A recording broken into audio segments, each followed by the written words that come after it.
Hi everyone, my name is John Briggs. Welcome to my narrated videos on my debut indie novel, Instruments of War. I do apologize in advance as I couldn't really yell or emote as the audio started getting distorted from how loudly I was yelling. I am including royalty-free music and sound effects from Epidemic Sound to add some atmosphere. Hopefully the video is entertaining. Without further ado, let's get started. Tempest Colony, August 17th, 2423. Report! Lieutenant Jane Erickson answered Wakim's order. The 1st and 2nd fleets have been destroyed. Jari warships are closing in. The dread and frustration in her voice quashed any hope he held for their vanguard. His heads-up display brought the view of the battle before his eyes, invoking a familiar dread as the Jari charged through outer space and past the flaming wreckage of UPC vessels. The 3rd and 4th fleets fired with everything they had, and if the vessels were on equal footing, then their superior numbers would prevail against the Jari. Wakim knew better, watching in frustration as the Jari shrugged off their mass driver fire. Communications! Please tell me Tempest High Command has pulled its head out of its ass and actually has a plan B.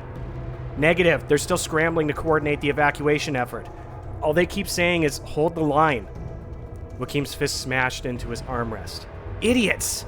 We don't stand a goddamn chance against these barbarians. Diego's frantic voice interrupted. Captain, the 3rd and 4th fleets are panicking. If we don't come up with a plan soon, they'll get ripped to pieces. Diego, listen carefully. I've got a plan. It's a little crazy, but it could work. The ships facing towards the Jari fleet, have them program their navigation systems to FTL into the enemy. Have our ships jump only when our crews have abandoned ship. What? Sir, that would leave too few ships to cover the evacuation. We may not have enough capacity to get everyone out. Not to mention, a faster-than-light impact underpowered the engines, Wakim yelled. I'm not leaving it to chance that our plan backfires and we decimate the planet. And I don't care if you have to stuff people into stasis or pack each ship like a can of sardines. That's an order. Diego sputtered over the comms. Aye, sir. Transmitting orders. Escape pods ejected from the forward vessels within a few moments, alerting the Jari vessels as to what was happening. Some dumped everything they had into their thrusters to turn away from the UPC vessels, while others fired upon the fleet. In a brilliant flash, the UPC forces launched across the thin distances between the two fleets, leaving a faint image of their presence as they smashed into the oncoming Jari, obliterating the enemy force in a cascade of wreckage. A sigh escaped Wakim as cheers rang out across the local comms.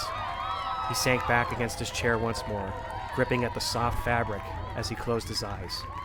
Diego joined the chorus, shouting orders to retrieve the escape pods.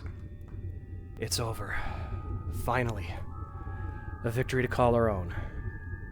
Hopefully the cost is worth it. No! No! Wakim jerked to attention. Comms, report! Jari reinforcements coming out of FTL off the port bow. Oh god, there's 27 warships and transports. Wakim's heart jumped into his throat. God damn it! They used FTL to evade our sensors and get the jump on us. Hot Death screamed across the void towards them as the enemy fleets locked on. Sir! Diego cried. What are your orders? Wakim sat, frozen, his mind trying to comprehend where everything had gone wrong. His remaining ships had no hope of even slowing down this newly arrived threat, let alone stopping it. Did I? No! I did not make a mistake. I did what I had to. The only thing I could. Diego, it's over. Order an immediate retreat. Get all surviving ships to safety. Sir, several transports can't make the jump to FTL. There's no time. Communications went to static as mass driver rounds crashed into the Rockefeller shields. We don't have a choice. We've lost Tempest. Get everyone out, now! Aye, sir, replied the first officer. All ships, disengage. Get the hell out of here. Navigation interrupted, speaking in a defeated tone. We have an optimum jump vector, sir. Readied on your command. Wakim, heavy with the guilt of his failures, closed his eyes. Do it. As the flow of tactical data ceased, lost to the speed of FTL, Wakim's display went quiet. All he could do was sit there, staring into the blank darkness that was the pit, uncertain about how many people had survived.